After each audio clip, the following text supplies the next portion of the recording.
Proses belajar dan mengajar PPM tatap muka di Kota Losmawe akan dilakukan secara normal 100%, menyusul terus menurunnya angka penderita COVID-19 di wilayah itu. Kepala Dinas Pendidikan dan Kebudayaan Losmawe, Ibrahim Ar-Rahman mengatakan, pihaknya sedang menunggu tindak lanjut dari pemerintah daerah terkait PPM secara penuh atau full di sekolah. Kata dia, pihaknya memberlakukan protokol kesehatan secara ketat dan melibatkan petugas kesehatan di sekolah. Kalau untuk tatap muka ini sekarang masih sip 50-50%.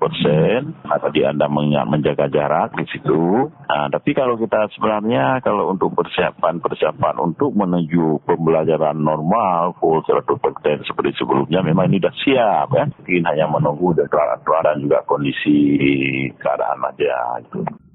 Sebelumnya Pemko Losmawe sudah menggelar proses belajar tatap muka bagi peserta didik pada Oktober 2020 lalu.